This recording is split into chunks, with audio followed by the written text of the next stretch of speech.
मग हीच आहे की नगराध्यक्षांनी तसेच नगरपालिकेच्या मुख्य अधिकाऱ्यांनी या पाणीपट्टीच्या बाबतीत विचार करावा आणि आपल्या देवळी प्रवरा गावामध्ये मोठा रोजगार नाही, आपल्या गावामध्ये मोठा व्यापार नाही, उद्योग नाही आणि गावाचा विचार करून, लोकांचा विचार करून, गोरगरिबाचा विचार करून ही पाणीपट्टी कमी करावी आणि जे त्यांनी 1800-3000 केली आहे त्याच्यामध्ये डायरेक्ट स्थगिती करावं किंवा 1800-2000 करावं, आमचं काही मत नाही. परंतु 3000 करून हे गावाला वेठीत धरायचं काम चालू केलेलं आहे आणि म्हणून आम्ही सर्व पक्ष एकत्र येऊन देवळ नगरपालिकेवर 6 तारखेला बाबुराव पाटील मंदिरावर आम्ही सगळे एकत्र येणार आहोत आणि तिथून पुढे आम्ही सर्वजण एकत्र येऊन मोर्चा काढणार आहोत.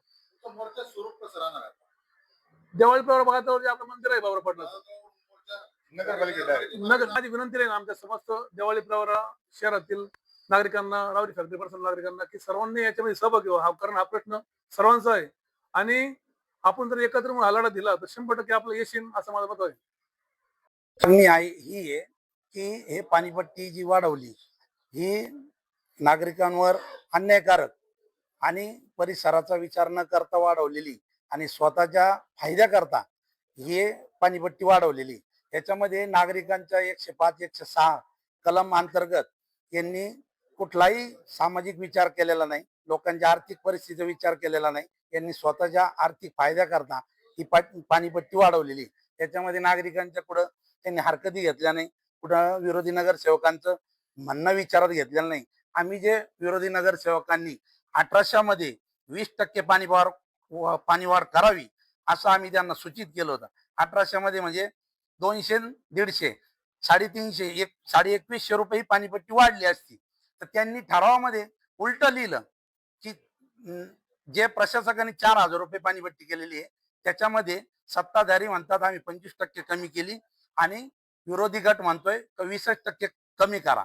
म्हणजे हा विरोधाभास. जे प्रोसिडिंग करायचं होतं, जे लिहायचं होतं तर ते सुद्धा यांनी लिहिलेलं नाही. म्हणजे सगळा हा काळा बाजार आहे आणि हा काळा बाजार कशा करता, हा स्वहिताकरता चालू आहे आणि याचा फायदा सर्व देवळलीकरांच्या गोरगरीब जनतेला, आमच्या परिसरामध्ये बौद्ध असतील, मातंग असतील, गोरगरीब असतील, झोपडपट्टी एरिया आहे, गरीब शेतकरी आहे, या सर्वांना न परवडणार आहे.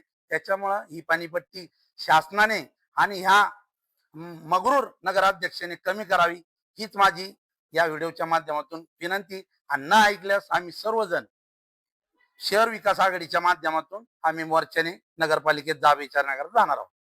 हे सब चुकीचं आहे. जे प्रशासकांनी जरी वाढवली तरी आज बहुमतामध्ये भाजपची सत्ता आहे, तर ते याचा निर्णय करू शकत होते. आणि जी पाणीपट्टी वाढ आहे ती 66% झालेली आहे. जवळजवळ 1800ची पाणीपट्टी 3000 झालेली आहे. इतर आपल्या आजूबाजूच्या नगर परिषद बघितल्या तर त्या तालुक्याचे गावं आहेत आणि त्या ठिकाणीही एवढी वाढ झालेली नाहीये. आणि त्या मला असं वाटतं त्या 2000 ते 2500च्या मध्ये सगळ्यांच्या आहे.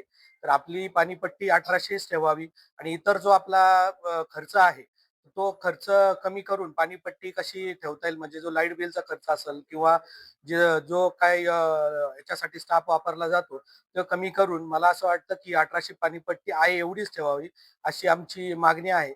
आणि येत्या 6 तारखेला आम्ही सकाळी 9 वाजता देवळाली प्रवरात बाबुराव पाटील मंदिरापासून आम्ही सर्वपक्षीय आंदोलन करणार आहोत. कारण ही जनतेला अन्यायकारक अशी वाढ आहे आणि याच्यामध्ये देवळाली प्रवराचे नागरिक ह्या अत्यंत आधीच एक तर इथं विकास नाहीये, नोकरी नाहीये, काम धंदा नाहीये आणि त्याच्यामध्ये जेवढी वाढ ही अन्यायकारक आहे. या नागरिकांच्या प्रतिक्रिया तीव्र येत आहे, परंतु कसं असतं लोकांना काम धंदा करावा लागतो त्याच्यामुळे लोक समोर येऊन बोलू शकत नाही. परंतु तरी पण जास्तीत जास्त लोक हे मोर्चाला येतील आणि या सर्व पक्षीय आंदोलनामध्ये आम्ही शिवसेना म्हणून आम्ही सर्व जण सोबत राहणार आहोत. देवळाली प्रवर नगरपालिकेने जी 1800 रुपयावरून 3000 रुपयाची पाणीपट्टी आता केलेली आहे, त्याच्यामध्ये बहुमताच्या जोरावरती त्यांनी हा ठराव पास करून एकीकडे नागरिकांची आणि विरोधी नगरसेवकांची फसवणूक केलेली आहे. त्यामध्ये सत्ताधाऱ्यांचं म्हणणं आहे की प्रशासकांनी ही पाणीपट्टी वाढवली होती आणि आम्ही ती कमी केलेली आहे. पण वास्तविक पाहता याच्यावरती पाणीपट्टी कमी जादा करीत बसण्यापेक्षा या सत्ताधारी नगरसेवकांनी आणि नगराध्यक्षांनी या ठिकाणी नगर परिषदेचे जे काही खर्च आहे ते कमी करण्याकडे भर देणं गरजेचं होतं. त्याच्यासाठी नागरिकांना याची माहिती देणं गरजेचं होतं. यांनी कोणत्याही प्रकारची नागरिकांना पाणीपट्टी वाढवताना माहिती दिली नाही. त्यामुळे नागरिकांची एक प्रकारे घोर फसवणूक या नगराध्यक्षांनी आणि नगरसेवकांनी केलेली आहे. यामध्ये नागरिकांकडनं जर नगराध्यक्षांनी सूचना हरकती बोलावल्या असत्या की अशा पद्धतीची प्रशासकांनी पाणीपट्टी वाढ केलेली आहे आणि याच्यामध्ये आपण काय करावं, तर कदाचित जनतेमधून असेल, विरोधी नगरसेवकांकडून असेल आणि देवळाली गावातल्या तज्ज्ञांकडनं एक चांगल्या प्रकारच्या सूचना या ठिकाणी येऊ शकल्या असत्या आणि ही पाणीपट्टी वाढ करण्याची नगरपालिकेला गरज पडली नसते. एकीकडे वीज बिलाचं नगरपालिका कारण देते, एकीकडे आस्थापना खर्चाचं कारण देते, एकीकडे थकबाकीचं कारण देतात, प्रशासकांनी पाणीपट्टी वाढवल्याचं कारण देतात. परंतु हे खर्च कमी करण्यासाठी आपण काही उपाययोजना करणार आहात का, याच्याबद्दल मात्र नगराध्यक्ष काहीही बोलले नाहीत. फक्त पाणीपट्टी त्यांना वाढवायची होती आणि त्याच्यासाठी आत्ताच मान्यवरांनी अनेक कारणे या ठिकाणी सांगितलेली आहे. या ठिकाणी प्रहार जनशक्ती पक्षाच्या वतीने आमची मागणी ही मुळात आहे की नगरपालिकेने ही पाणीपट्टी वाढवण्यासाठी नगरपालिका तोट्यात यावी असा आमचा बिलकुल उद्देश नाही. कोणत्याही विरोधकांचाही तसा उद्देश नाही. नगरपालिका नफ्यात येण्यासाठी सर्वांनी सहकार्य करायचं या ठिकाणी ठरवलेलं आहे. सर्वजण सहकार्य करतच आहेत आणि करणार पण आहे.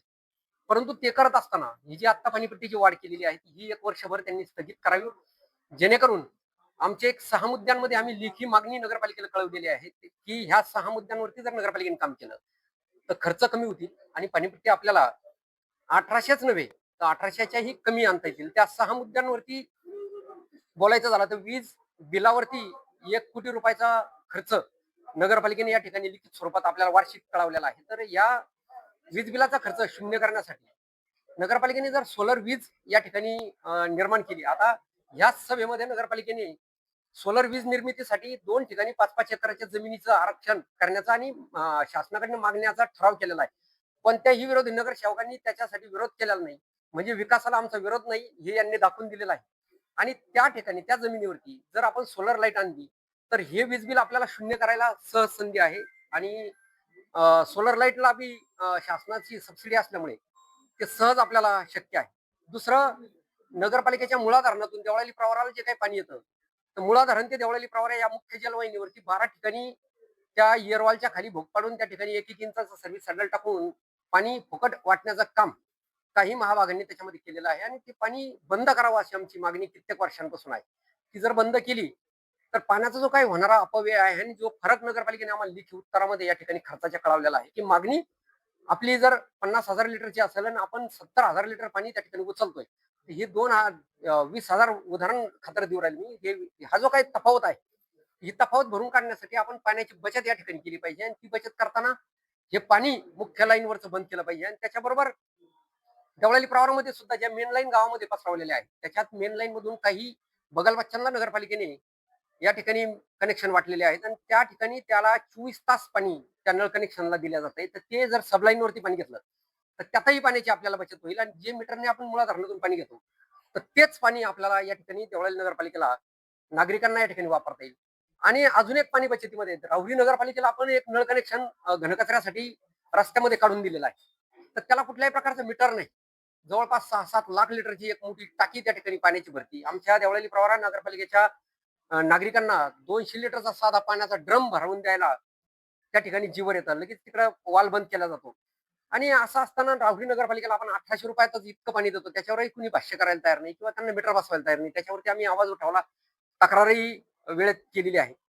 तर ह्या सगळ्या गोष्टी आपल्याला त्याच्यामध्ये वाचवता येईल. 50 लाख रुपयाचा खर्च आस्थापनेवरती नगरपालिकेने लिखित स्वरूपात आम्हाला कळवलेला आहे. हा 50 लाख रुपयाचा आस्थापना खर्च कमी करण्यासाठी नगरपालिकेने बिंदू नामावलीमध्ये सुधारणा करावी, नवीन कर्मचारी त्या ठिकाणी भरती करावेत, जेणेकरून त्या कर्मचाऱ्यांचा खर्च नगरपालिकेच्या या पाणी पुरवठ्यातून येणाऱ्या करातून देण्याच्या ऐवजी शासन त्या ठिकाणी कर्मचाऱ्यांचा खर्च करेल आणि हा जो पाणी पुरवठ्यावरचा खर्च आहे तो कमी होण्याला त्याच्यामध्ये मदत होईल. हे 50 लाख वीज बिलाचे 1 कोटी रुपये अशा पद्धतीने आपल्याला आणि पाण्याची होणारी तफावत ही सगळी भरून काढायला त्याच्यामध्ये मदत होणार आहे. अशा पद्धतीने विविध 6 मुद्द्यांमध्ये आम्ही मागणी केलेली आहे. हद्दीबाहेरच्या नळ कनेक्शनची एक आहे. याच नगराध्यक्षांनी यांच्या 2016 ते 21च्या कालावधीमध्ये हद्दीबाहेर नळ कनेक्शन द्यायला बंदी घातलेली आहे. तसा विरोधी ठराव या ठिकाणी मांडलेला आहे. हद्दीबाहेरच्या नळ कनेक्शन आपण जर दिले बाहेरगावच्यांना फुकट पाणी देण्यापेक्षा तर त्याच्यामध्ये 1.5 पट नळपट्टी आपल्याला येते. 1.5 पट्टीमध्ये आपलं उत्पन्न वाढायला त्याच्यामध्ये मदत होणार आहे. तर ते एक नळ कनेक्शन त्यांनी वाढवणं गरजेचं होतं. ते नाही केलं आणि अशा पद्धतीने पाणीपट्टीच्या खर्चामधून म्हणजे जो काही कर पाणीपट्टीमधून गोळा होतो तर तो पाणीपट्टीतून कर गोळा केलेला तो पाणीपट्टीच्याच हेडला या ठिकाणी खर्च करावा अशा पद्धतीचा नियम असताना तो नियम डावलून याच नगराध्यक्षांच्या काळामध्ये 12 लाख रुपये एका ठिकाणी जेसीबीच्या ऑपरेटरवरती त्या ठिकाणी खर्च केल्याचं ऑडिट रिपोर्टमध्ये आमच्या निदर्शनास आलेलं आहे. आणि अशा पद्धतीने अपव्यय तुम्ही एकीकडे करायचा आणि नागरिकांवरती पाणीपट्टीचा बोजा या ठिकाणी टाकायचा हे कुठंतरी पटण्यासारखं नाहीये. म्हणून प्रहार जनशक्ती पक्षाच्या वतीने आमचं हे मागणं आहे की आपण अगोदर या 6 मुद्द्यांमध्ये काम करावं. हे सर्व खर्च कमी करावेत जेणेकरून 1 वर्ष जर आपण पाणीपट्टी ही वाढ स्थगित केली ही तहकूब करा. तुमचे जे ठराव रद्द होत नाही ना त्याला 1 वर्षभर तहकूब करा. या सगळ्या 6 मुद्द्यांवरती काम करा. नागरिकांमधून सल्ला घ्या, सूचना घ्या आणि या सूचनेवरती काम करून आपण हे सगळे खर्च कमी करावा आणि त्याच्यानंतर पुढील वर्षी याची वाढ करायचा जर आपण विचार केला तर नागरिक नक्कीच त्याला मान्यता देतील. आताच्या